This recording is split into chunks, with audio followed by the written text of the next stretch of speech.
हे मां सचियां जोतां वाली माता जी थोड़ी सदा ही जय।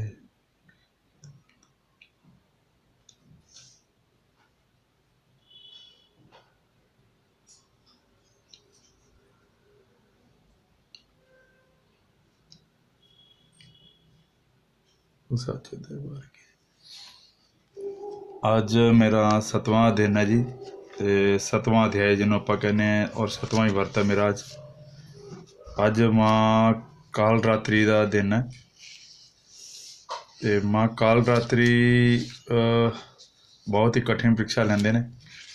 ਤੇ ਅੱਜ ਜਿਹੜਾ ਵਰਤ 7ਵਾਂ ਅਧਿਆਇ ਨਿਰਜਲ ਵਰਤ ਰੱਖਿਆ ਹੋਇਆ 7ਵਾਂ, ਤੇ ਮੈਂ ਬਾਰ-ਬਾਰ ਇਸ ਕਰਕੇ ਕਰਦਾ ਰਹਿੰਦਾ ਗੱਲਬਾਤ ਵੀ, ਤਾਂ ਕਿ ਮਾਂ ਨੂੰ ਤਾਂ ਪਤਾ ਹੀ ਹੈ, ਜਗਤ ਜਨਨੀ ਹੈ ਮਾਂ, ਗਣਪਤੀ ਪ੍ਰਾਤਾ ਸ਼੍ਰੀ, ਸਾਰਿਆਂ ਨੂੰ ਪਤਾ, ਸ਼ਿਵ ਪ੍ਰਭਾ, ਵਿਸ਼ਨੂੰ ਪ੍ਰਭਾ, ਬ੍ਰਹਮ ਪ੍ਰਭਾ, ਭੈਰਵ ਬਾਬਾ ਜੀ, 33 ਕਰੋੜ ਦੇਵ ਦੇਵਤਾ, ਸਾਰੇ ਪੀਰ ਪੈਗੰਬਰਾਂ ਨੂੰ ਪਤਾ। ਲੇਕਿਨ ਕਿਤੇ ਨਾ ਕਿਤੇ ਕਈਆਂ ਨੂੰ, ਦੋਸਤਾਂ ਨੂੰ ਜਾਂ ਕਈਆਂ ਨੂੰ ਯਕੀਨ ਨਹੀਂ ਹੁੰਦਾ, ਜਾਂ ਮਤਲਬ ਕਿਸੇ ਪਾਸੇ ਵੀ ਲਾ ਲਓ, ਕਿਸੇ ਨੂੰ ਯਕੀਨ ਨਹੀਂ ਹੁੰਦਾ। ਤੇ ਮੈਂ ਇਸ ਕਰਕੇ ਵੀਡੀਓ ਪਾ ਰਿਹਾ ਸੀ, ਵਰਨਾ ਮੈਂ ਸ਼ਾਇਦ ਵੀਡੀਓ ਨਾ ਪਾਉਂਦਾ। ਤੇ ਮੇਰੀ ਮਜਬੂਰੀ ਲਾ ਲਓ, ਜਾਂ ਮਤਲਬ ਕਹਿੰਦੇ ਵਰਤ ਰੱਖੋ ਤੇ ਕਿਸੇ ਵਾਸਤੇ ਕਿਸੇ ਨੂੰ ਦੱਸ ਕੇ ਨਹੀਂ ਰੱਖਣਾ ਚਾਹੀਦਾ, ਲੇਕਿਨ ਇਹ ਵਰਤ ਮੈਂ ਦੱਸ ਕੇ ਰੱਖਿਆ। ਉੱਥੇ ਬੋਲ ਕੇ ਵੀ ਆਇਆ ਮੈਂ ਬੰਬੇ, ਹਰਸ਼ ਭਾਰਤੀ ਜੀ ਨਾਲ ਵਾਅਦਾ ਕਰਕੇ ਆਇਆ ਕਿ ਮੈਂ ਵਰਤ ਰੱਖੂੰਗਾ। ਕਈ ਵਾਰੀ ਹੁੰਦਾ ਹੈ ਕਿ ਵੀ ਸਾਹਮਣੇ ਵਾਲਾ ਸੋਚਦਾ ਕਿ ਯਾਰ 9 ਦਿਨ ਬੰਦਾ ਨਿਰਜਲ ਵਰਤ ਕਿੱਦਾਂ ਰੱਖੇਗਾ, ਲੇਕਿਨ ਜਦੋਂ ਉਹਨਾਂ ਦੀ ਸ਼ਕਤੀਆਂ ਹੁੰਦੀਆਂ ਨਾ, ਪਰਮ ਪਰਮਾਤਮਾ ਮਹਾਮਾਈ ਜਗਤ ਜਨਨੀ ਦੀਆਂ ਜਾਂ ਪਿਤਾ ਸ਼੍ਰੀ ਦੀਆਂ, ਸਭ ਦੀਆਂ ਮਤਲਬ ਜਦੋਂ ਸ਼ਕਤੀਆਂ ਪ੍ਰਾਪਤ ਹੁੰਦੀਆਂ ਜਾਂ ਉਹਨਾਂ ਦਾ ਸ਼ਿਵਾ ਮਿਲਦਾ, ਤਾਂ ਹੀ ਬੰਦਾ ਨਿਰਜਲ ਵਰਤ ਰੱਖ ਪਾਉਂਦਾ, ਵਰਨਾ ਨਹੀਂ ਰੱਖ ਪਾਉਂਦਾ। ਇਹ ਮੈਂ ਕਲੀਅਰ ਕਰਨਾ ਚਾਹੁੰਦਾ ਕਿ ਉਹ ਨਿਰਜਲ ਵਰਤ ਦੇ ਅੰਦਰ ਕੀ ਪਰੇਸ਼ਾਨੀਆਂ ਹੁੰਦੀਆਂ, ਉਹ ਤੁਹਾਡੇ ਅੰਦਰ ਪਾਵਰ ਉਹ ਦੇਖਦੇ ਨੇ, ਪਰਮਾਤਮਾ ਵੀ ਦੇਖਦਾ, ਦੇਵੀ ਦੇਵਤਾ, ਪੀਰ ਪੈਗੰਬਰ ਵੀ ਦੇਖਦੇ ਨੇ ਵੀ ਬੱਚਾ ਕਿੰਨੀ ਦੇਰ ਕਰ ਸਕਦਾ। ਅਗਰ ਮੈਨੂੰ ਇਹ ਮਾਂ ਨੇ ਹੁਨਰ ਦਿੱਤਾ ਜਾਂ ਮੈਨੂੰ ਬਖਸ਼ਿਸ਼ ਦਿੱਤੀ ਹੈ, ਮੈਂ ਤਾਂ ਹੀ ਵਰਤ ਰੱਖ ਰਿਹਾ। ਤੇ ਇਸ ਮੈਂ ਜਿਹੜਾ ਵਰਤ ਰੱਖ ਰਿਹਾ, ਮੈਂ ਹੁਣ ਤੁਹਾਨੂੰ ਫਿਰ ਵੀ ਹੱਥ ਜੋੜ ਕੇ ਬੇਨਤੀ ਕਰਨਾ ਚਾਹੁੰਦਾ ਇੱਕ ਵਾਰੀ ਦੁਬਾਰਾ ਸਾਰਿਆਂ ਨੂੰ, ਕਿ ਮੈਂ ਹਰਸ਼ ਭਾਰਤੀ ਜੀ ਨਾਲ ਵਾਅਦਾ ਕਰਕੇ ਆਇਆ ਸੀ। ਉਹਨਾਂ ਨੇ ਮੈਨੂੰ ਬਹੁਤ ਹੀ ਪਿਆਰ ਦਿੱਤਾ, ਸਟੇਜ ਦੇ ਉੱਪਰ ਵੀ, ਮੇਰੀ ਮੋਮਬੱਤੀ ਦੇ ਉੱਪਰ, ਜਿੱਦਾਂ ਆਪਾਂ ਇੱਕ ਮਾਂ ਦੀ ਜੋਤ ਦੇ ਉੱਪਰ ਉਹਦੀ ਹੱਥ ਫੇਰ ਕੇ ਆਪਣੇ ਮੂੰਹ ਸਿਰ 'ਤੇ ਹੱਥ ਲਾਈਦਾ, ਉਹਨਾਂ ਨੇ ਮੇਰੀ ਮੋਮਬੱਤੀਆਂ 'ਤੇ ਹੱਥ ਫੇਰ ਕੇ ਉਹਨਾਂ ਨੇ ਸਿਰ 'ਤੇ ਅਤੇ ਮੇਰੇ ਤੋਂ ਆਸ਼ੀਰਵਾਦ ਮੰਗਿਆ। ਅਤੇ ਮੇਰਾ ਦਿਲ ਬਾਗੋ ਬਾਗ ਹੋ ਗਿਆ, ਮੇਰਾ ਅੰਦਰੋਂ ਅੰਦਰ ਹੀ ਰੋਣਾ ਆ ਗਿਆ ਕਿ ਐਡੀ ਵੱਡੀ ਹਸਤੀ ਹੋ ਕੇ ਅਤੇ ਇੱਕ ਛੋਟੇ ਜਿਹੇ ਨਿਮਾਣੇ ਜਿਹੇ ਕਲਾਕਾਰ ਤੋਂ ਇੰਨਾ ਆਸ਼ੀਰਵਾਦ ਮੰਗ ਰਹੇ ਨੇ, ਐਜ ਏ ਸੀਨੀਅਰ ਦੇ ਨਾਤੇ ਮੰਗ ਰਹੇ। ਮੇਰਾ ਅੰਦਰੋਂ ਅੰਦਰ ਹੀ ਜਦੋਂ ਇੱਕ ਰੂਹ ਖੁਸ਼ ਹੋਈ। ਅਤੇ ਮੈਂ ਜਦੋਂ ਸਟੇਜ 'ਤੇ ਪ੍ਰੋਗਰਾਮ ਕਰਕੇ ਆਇਆ ਅਤੇ ਥੱਲੇ ਜਦੋਂ ਆਇਆ, ਅਤੇ ਮੈਂ ਭਾਰਤੀ ਜੀ ਨੂੰ ਕਿਹਾ, ਮੈਂ ਭਾਰਤੀ ਜੀ, ਮੈਂ ਆਪ ਜੀ ਨੇ ਇੱਕ ਫੋਟੋ ਕਰਾਉਣਾ ਚਾਹੁੰਦਾ। ਅਤੇ ਹਰਸ਼ ਭਾਰਤੀ ਜੀ ਨੇ ਇੱਕੋ ਗੱਲ ਕਹੀ ਕਿ ਭਾਰਤੀ ਜੀ ਕਹਿੰਦੇ ਤੁਸੀਂ ਕਿਸ ਟਾਈਮ ਕਿੱਧਰ ਜਾ ਰਹੇ ਹੋ? ਮੈਂ ਕਿਹਾ ਜੀ ਮੈਂ ਹੋਲਡਿੰਗ 'ਤੇ ਜਾ ਰਿਹਾ, ਮੇਰੀ ਇੰਟਰਵਿਊ ਦਾ ਥੋੜ੍ਹਾ ਜਿਹਾ ਕੁਛ ਪਾਰਟ ਰਹਿ ਗਿਆ, ਅਤੇ ਮੈਂ ਇੰਟਰਵਿਊ ਦੇ ਕੇ ਆ ਰਿਹਾ ਜੀ। 4 ਘੰਟੇ ਪਹਿਲੇ ਇੰਟਰਵਿਊ ਹੋ ਗਈ, ਥੋੜ੍ਹੀ ਜਿਹੀ ਅੱਧੇ ਘੰਟੇ ਦੀ ਕਹਿੰਦੇ ਹੋਰ ਹੈਗੀ ਹੈ, ਅਤੇ ਮੈਂ ਉੱਧਰ ਜਾ ਰਿਹਾ। ਅਤੇ ਭਾਰਤੀ ਮੈਮ ਕਹਿੰਦੇ भी तुम ऐदा करो कुलदीप जी, आप उधर चलिए जहाँ पे आप इंटरव्यू देने जा रहे हैं, और हम सिर्फ 10 मिनट में आपके पीछे पीछे आ रहे हैं, हम दोनों मियाँ बीवी आपके साथ फ़ोटो कराएंगे। हम आपने हमारे साथ नहीं, हमने आपके साथ फ़ोटो करानी। मेरा दिल बागो बाग है, लेकिन जैसे ही वहाँ पे एंट्री हुई और जहाँ पे मेरा इंटरव्यू चल रहा था, एंट्री होते सारे सभी कलाकार वो बाहर निकाल दिए, सिर्फ मेरे को छोड़ के। जब मेरे को छोड़ के निकाला तो कैमरे वाले सारे खड़े थे उनके, तो मैडम ने देखा मेरे को, थोड़े हटो, उनको सभी कैमरा लोगों को हटाया, तो मेरे को देखा, कहते हाय कुलदीप जी कैसे हैं, बैठे आप? मैं हाँ जी मैम बैठा हूँ मैं भारती जी। तो कहते आप बैठिए, बस थोड़ा सा एक्ट करके तो फिर हम आपके साथ फोटो करवाते हैं। जब एक्ट ख़त्म हुआ तो उन्होंने मेरे पास स्पेशल चल कर आकर मेरे साथ कहा कि अंदर आ जाओ भाजी फ़ोटो कराइए आप फिर, है ना। तो फिर फ़ोटो कराई। उसके बाद प्रेगनेंट के बारे में बात हुई, तो मैंने उनको बस जोश में लगा लीजिए या होश में, सब कुछ होश और जोश में आते हुए मैंने उनको आशीर्वाद में यही बोला कि मैं आपके लिए, आपके बच्चे के लिए निर्जल व्रत पे 9 दिन बैठूंगा। तो ये मेरा बहुत ज़रूरी था, क्योंकि जो लोग सम्मान देते हैं, एक दूसरे को इज्जत देते हैं, रिस्पेक्ट देते हैं, उनके लिए इतना तो बनता है। इतना तो माता रानी भी सोचती है। गणपति प्राता श्री, माता श्री, शिव परिवार, बापू श्री, पट्टी साहब महाराज और मेरे बद्दी वाले गुरुदेव महाराज, सारे मतलब 33 करोड़ देवी देवता, सारे पीर के पैगंबर सोचते कि मेरे बच्चे को अगर इतना मान दिया गया तो उसका मान रखना हमारा फर्ज बनता है। तो मेरे को विश्वास है उनके ऊपर, संपूर्ण विश्वास है कि वो मेरी मनोकामना पूर्ण करते हैं। और मैं यही दुआ कर रहा हूँ हर्ष भारती जी के लिए। और साथ ही जब मैं हर्ष भारती जी के लिए रख रहा था व्रत, इस 22 जनवरी को रखा है, 22 जनवरी 2022 को, तो मैंने फिर मेरे मन में आया कि मिथुन दा मेरी रिश्तेदारी में सांडू भी लगते हैं, और मैं मिला नहीं हूँ उनसे, बातचीत नहीं हुई अभी रिश्तेदारी की, लेकिन है कि उनका जो मैंने स्टेज पे जो प्यार देखा, उनका बात करने का ढंग देखा, वो एक गरीबी रेखा से लगा लीजिए, या फिर उसको उनको आर्टिस्ट की कदर है, स्टंटमैन की कदर है, और वो उनके लिए मैं ग्रैंड सलूट देता हूँ। और दूसरी बात ये मैं कहना चाहूँगा कि मिथुन दा एक वेरी नाइस पर्सन। प्रीति चोपड़ा जी को बचपन से जानता हूँ, क्योंकि उनके पिता पवन चोपड़ा जी बहुत ही अच्छे प्यारे मुकेश जी के गाए हुए गीत गाते हैं, बहुत ही प्यारे सिंगर हैं। उनके साथ हमने नाइटें काफ़ी की हैं। और करण जौहर जी के बारे में जो सुना था उससे भी कहीं ज़्यादा बढ़ के अच्छे लगे मुझे, लेकिन जो सुना था वो नहीं था, लेकिन वो जो सुना था वो गलत था। लेकिन बहुत ही very nice person, good person. और उनको बात करने का ढंग है, लेकिन किसको किस तरीके से बात करनी उनको पता है। मैं उनको भी ग्रैंड सलूट देता हूँ, परिणीति जी को भी और मिथुन दा को भी। और दूसरा हर्ष भारती। हाँ, सबसे बड़ी बात मैंने देखी जब मैं दिल्ली में ऑडिशन दिया था, पुनीत पाठक जी भी आए थे और क्रिएटिव हेड नलिनी मैम भी बैठे थे, वो मेरे को जानते थे, तो उन्होंने बाहर मैसेज भेजा कि कुलदीप जी को बोलो कि सिर्फ एक्ट करना है। मैं उनको आज से नहीं 2011 से जानती हूँ, तो मुझे बड़ा अच्छा लगा, मेरे को सुन के इतनी प्रसन्नता हुई कि कोई तो है। वैरायटी शो जो अपना टेक जो चलता है वैरायटी, जिसको हम जैसे इंडिया गो टैलेंट है, उनमें भी मैम सपना वो पुराने मेरे को जानते हैं, मेरे को इतना प्यार देते हैं, मेरे को इतना इज्जत मान देते हैं जैसे नलिनी मैम दे रहे थे। और पुनीत पाठक जी बैठ के देखा तो मेरे को इतनी खुशी हुई कि पुनीत पाठक जी के सामने मैं एक डांस डायरेक्टर जो डांस प्लस में बैठते हैं जज की कुर्सी में, आज वो मेरे को देखेंगे। तो मैंने उनके सामने एक्ट किया। लेकिन जब मैं बम्बे गया वहाँ पे, तो टेक्निकल एक सैटरडे टेक्निकल एक स्टेज पे एक्ट होता है, तो जो गाना मेरा था वो दूसरा गाना आ गया मिक्का सिंह का, लेकिन वो गाने डायरेक्ट हुए तो बहुत अच्छे थे, मेरे को पसंद आए। और गाना ही मेरा फेवरेट था, सामने में लग गई आग। तो वो मेरा फेवरेट होते हुए थोड़ा पता नहीं कहीं ना कहीं मैं थोड़ा सा नर्वस हो गया था। नर्वस मीन्स भी थोड़ा फास्ट नहीं बीट मिल पा रही थी। तो पुनीत पाठक जी एकदम छाल मार के मेरे पास आए अपने बॉस वाली कुर्सी से उठ के, तो कह रहे कुलदीप जी, आज लगता है कि आपकी अंतरात्मा खुश नहीं हुई, लगता है कि आपका मन की प्यास नहीं बुझी। मैं कहा जी हाँ जी सर। मैंने उनके माथा टेका। वो कह रहे माथा ना टेको, आप हमारे से सीनियर हो, बड़े हो, तो प्लीज़ आप कल जैसे ही ना जज बैठेंगे उनके सामने खुल के खेलना। उनका आशीर्वाद रहा, उनका सभी का आशीर्वाद होते हुए, पूरी क्रिएटिव टीम का आशीर्वाद होते हुए, तो मैंने खुल के खेला और लोगों को पसंद आया। लोग मेरे साथ झूम के खेले और साथ में डांस किया सभी के ना, पब्लिक ने पीछे। और जो 70% पब्लिक के होते हैं, तो 30% जज के होते हैं।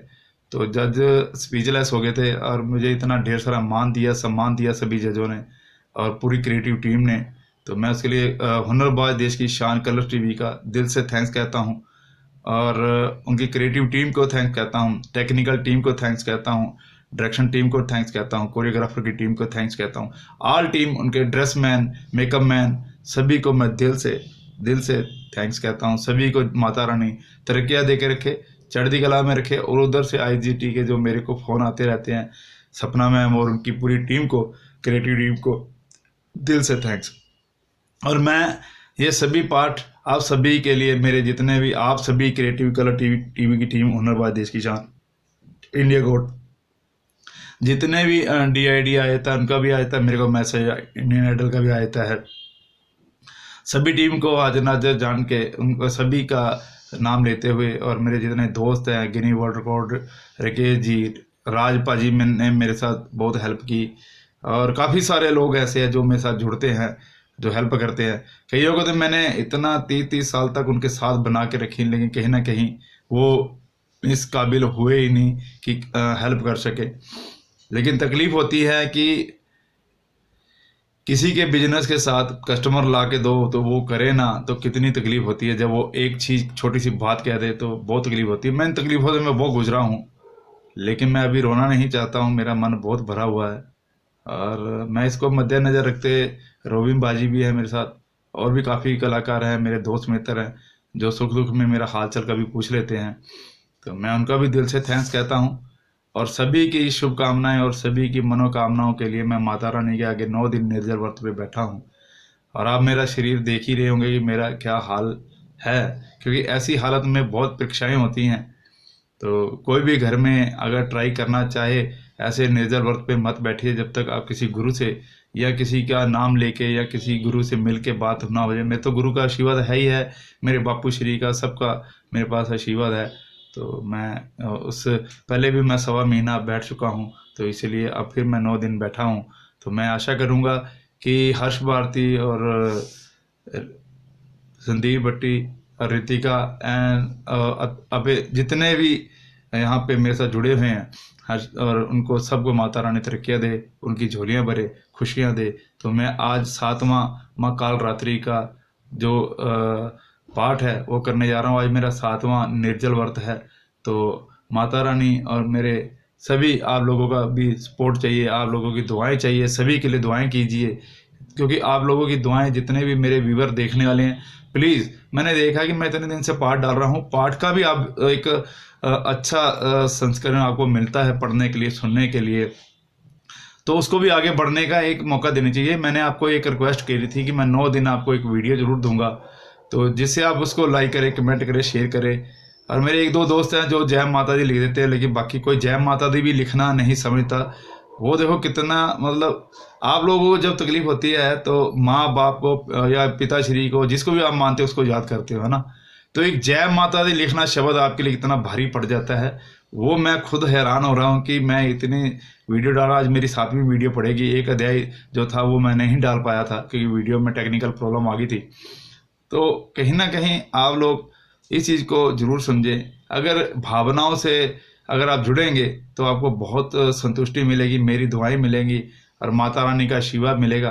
तो आप जय माता दी लिखना, कमेंट लिखना, अपना आशीर्वाद दीजिए जिन जिन के लिए बारे में मैंने, आप भी उसमें शामिल हो, क्योंकि आपके बारे में भी है। जितने व्यूअर्स मेरे जुड़े हुए हैं, सब्सक्राइबर जुड़े हैं, तो उन सब के लिए मैं माता रानी से यही दुआ करूँगा कि आपको दिन दुगनी रात चौगुनी तरक्की दे, और मेरे में वहाँ कटौती ना करना, क्योंकि हो जाता है कि जो ज़्यादा करता है तो फिर उसके साथ हो जाता है। तो इसीलिए मैं माँ के आगे, आप यकीन नहीं करेंगे तो आपको नारियल भी दिख रहा होगा, मैं माँ का भी थोड़ा सा आपको दिखा देता हूँ। ये देखिए, माँ के दरबार के आगे मैं ये आपको अरदास कर रहा हूँ, क्योंकि अरदास इसलिए कर रहा हूँ क्योंकि आप लोगों को भी पता होना चाहिए कि यार नहीं, एक बंदा अगर ये इतनी सच्ची बातें कर रहा है तो कुछ तो है।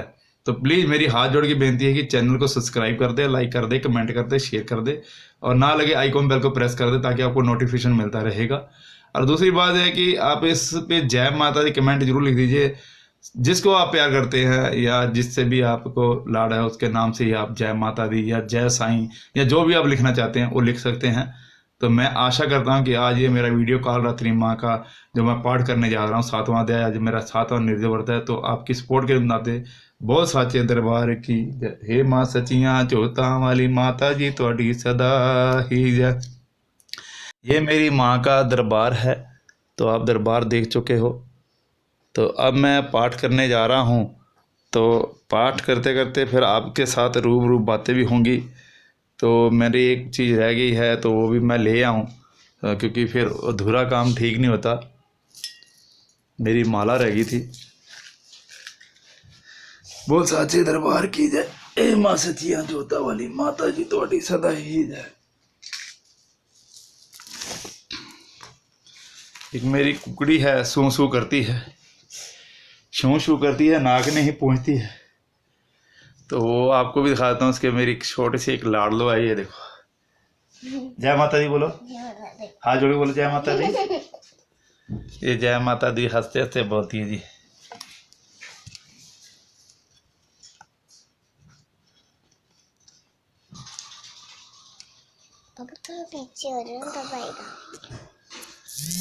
मैं आपको दोस्तों इसलिए थोड़ा सा करना चाह रहा हूँ क्योंकि कहते हैं ज़िंदगी में आगे बढ़ते रहना चाहिए।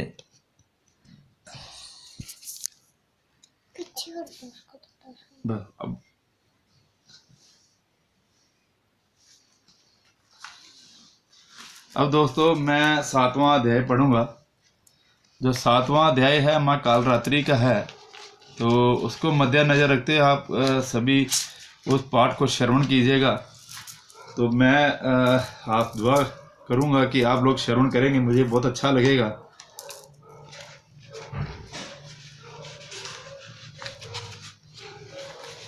क्योंकि देखो पाठ एक बहुत प्यारी चीज़ होती है।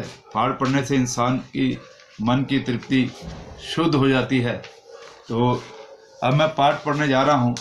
तो बोल साचे दरबार की जय। जय माता दी, जय माता दी, जय माता। सातवां अध्याय चंडमुंड का वध। ऋषि ने कहा, शुम्भ शुम्भ की आज्ञा पाते ही चंडमुंड अपनी चतुरंगनी सेना के साथ अस्त्र शस्त्रों से सुसज्जित होकर देवी के पास चल पड़े। उन लोगों ने पर्वतराज हिमालय की सर्वनी ऊंची चोटी पर देवी को सिंह पर सवार देखा। देवी मंद मुस्कान बिखेर रही थी। देवी को देखते ही उन्हें पकड़ने के उद्देश्य से अचानक ही असुरी सेना उन पर टूट पड़ी। किसी ने अपना धनुष संभाला तो किसी ने म्यान से तलवार खींच ली, तो कुछ एक देवी के सामने आकर खड़े हो गए। उस समय मां अंबिका देवी अत्यंत कुपित हो गई। क्रोधानल के धड़कने से उसकी मुखाकृति काली हो गई, उनकी भवें तन गई तथा स्थान से विकराल काली का प्रादुर्भाव हुआ। उसके हाथ में तलवार तथा पाश था। वह चीते के चमड़े की साड़ी पहने नर मुंडों की माला से सुशोभित हो रही थी। उसके साथ ही तलवार विशिष्ट प्रकार की थी। उनके शरीर का मांस सूख कर केवल अस्थि पंजर रह गया था। ऐसे वेश के कारण उसकी कृति बड़ी डरावनी लग रही थी और उसके विशाल मुख गहर में जीभ लपलपा रही थी, जिसके कारण वह बहुत ही भयंकर दिख रही थी। वे देवी अपनी भीषण गर्जना से तरलोक को कंपित कर रही थी और कालका देवी मुख्य असुर तथा वध करती हुई बड़े वेग से दैत्यों की सेना पर टूट पड़ी। उन सभी का अपना भक्ष्य बनाने लगी। वे विकराल देवी अपने ही एक ही हाथ से पकड़कर शंक्रो कुंशधारी महाबली बड़े बड़े वीरों तथा गल घंटाधारी विशाल हाथियों को अपने मुख में भर लेती थी। इस तरह हाथी घोड़े सारथी आदि को निगलकर भीषण आवाज में उन्हें पचबा रही थी। किन्हीं किन्हीं राक्षसों के केश खींचकर, किन्हीं के गला मरोड़कर, किन्हीं के पैरों को तले रोंदकर एवं किसी को अपने वक्ष प्रहार से यमाल्या भेज देती थी। दानवों द्वारा शेपित अस्त्र शस्त्रों को भी वह मुंह में पकड़कर दांतों से पीसकर डाल देती थी। काली ने उन महाबली दैत्य समूह को कुचल डाला। कितनों को तो उन्होंने अपना आहार बनाकर कितनों को रणभूमि में भागने से विवश कर दिया। कोई तलवार की धार से चीर डाले तो कोई खड़वांग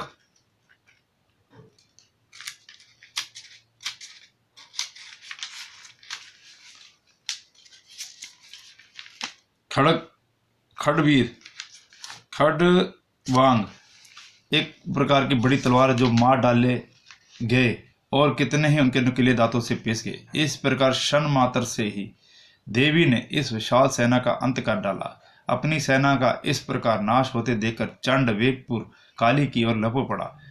उसने अपने बाण बरसाकर तथा हजारों का प्रयुक्त अपने चक्र को चलाकर देवी को ढक लिया। देवी के मुख विहार से विशिष्ट प्रविष्ट वे अनेक चक्कर ऐसे लगे मानो उनके सूर्यमंडल मेघों ने ढक गए हों। काली ने कुपित होकर भयंकर गर्जना के साथ अट्टहास किया। उसके मुख के अंदर अदृश्य सी रहने वाली दंत पंक्ति चमक के कारण बहुत ही उज्जवल दिखाई पड़ी और देवी ने अपनी लंबी तलवार से हूं हां शब्द उच्चारित करते हुए चंड के बाल पकड़ लिए और अपनी तलवार से उसके मस्तक का सफाया कर दिया। चंड के मरते ही मुंड तेजी से देवी की ओर झपट पड़ा, परंतु देवी ने क्रुद्ध होकर अपनी तलवार से मुंड को भी मार गिराया। चंड मुंड के गिरते ही बची खुची सेना भाग खड़ी हुई। तब देवी चंडमुंड के कटे सिर को हाथ में लेकर भगवती चंडिका के पास गई और विकट हठास करने लगी। हे देवी, इन चंडमुंड नामक महापशु का तुम्हें भेंट किया है। अब आगे युद्ध में शुम्भ निशुम्भ का वध भी तुम स्वयं ही करना।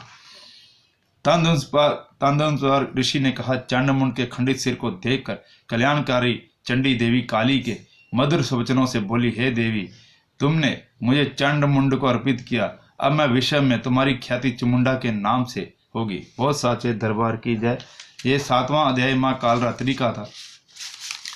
तो आज माँ कालरात्रि का दिन है, तो आशा करता हूँ कि आप सभी मेरे साथ आज दुआएं करेंगे माता रानी के लिए।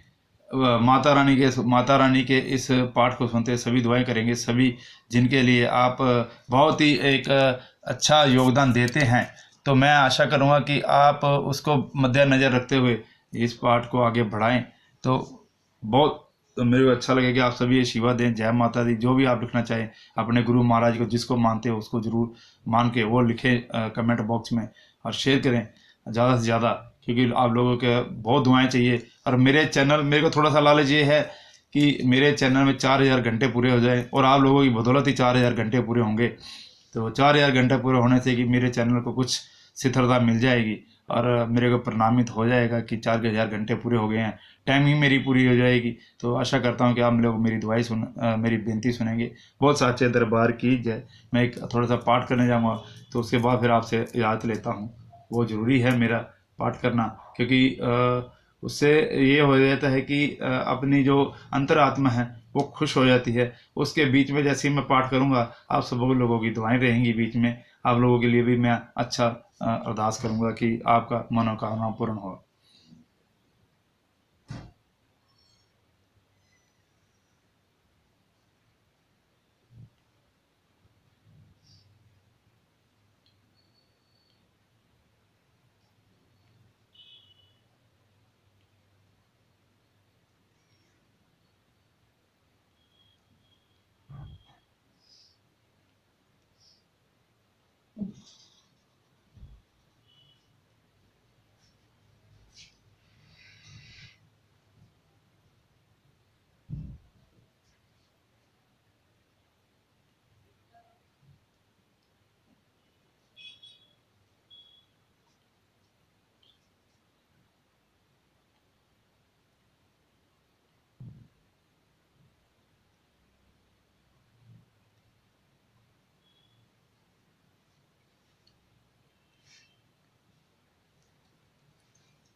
वो सच।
सच दरबार की जय। दोस्तों, मैं एक बेनती और करना चाहूँगा आप सभी से। वो बेनती मेरी ये है कि आप कभी भी किसी का मजाक ना उड़ाएं, चाहे वो छोटा हो चाहे वो बड़ा हो। कई बार सामने वाले के अंदर मन में क्या होता है क्या नहीं होता, वो किसी की दुआएं लग जाती हैं, किसी की बददुआ लग जाती है। तो ये एक जो सृष्टि का जो सृष्टि की साक्षात बातचीत है, तो वो मैं आपके सामने इसलिए साक्षात ये करना चाहता हूँ बात क्लियर, क्योंकि मैंने चीज़ें देखी हुई हैं। तो जिसमें किसी का भी आप मजाक ना उड़ाएं, वो चाहे छोटा हो चाहे बड़ा हो, उसका मजाक उड़ाना मीन्स भी अपना खुद का मजाक उड़ाना। तो मैं सभी से हाथ जोड़ के बेनती करना चाहूँगा कि सभी को अपने अच्छी नज़र से देखें और अच्छी तरीके से बात करें। आप सामने को रिस्पेक्ट देंगे तो आपको भी रिस्पेक्ट मिलेगी। तो इसलिए मैं आज आपसे ये 7वां अध्याय का जो वीडियो डालने जा रहा हूँ, ये आशा करता हूँ कि इसको ज़्यादा से ज़्यादा आप शेयर करेंगे। और कल मेरा 8वां दिन रहेगा, तो परसों मेरा समापन होगा। तो आशा करता हूँ कि आप सभी मेरा ये व्रत में साथ देंगे। बोल साचे दरबार की जय। हे माँ सच्चियाँ जोतां वाली माता जी, थोड़ी सदा ही जय। बोलो अपने सतगुरु महाराज की जय, पट्टी साहब बापू महाराज की जय। बोल साचे दरबार की जय, सारे दी जय। बोल साचे दरबार की जय। हे गणपति भ्राता श्री, थोड़ी सदा ही जय। जयकारा ही शेरा वाली था। बोल साचे दरबार की जय। मैं हुण एक दरबार के दर्शन करा दा तुहानूं एक बारी, ताकि आप जी नूं एक खुशी मिले दरबार के दर्शन करके। हे माँ सच्चियाँ जोतां वाली माता जी, तुहाडी सदा ही जय। मैं थोड़ा जिहा एक बारी तुहाडे नाल रूबरू हो रहा सी। ते बोल साचे दरबार की जय। हे माँ सच्चियाँ जोतां वाली माँ, तुहाडी सदा ही जय।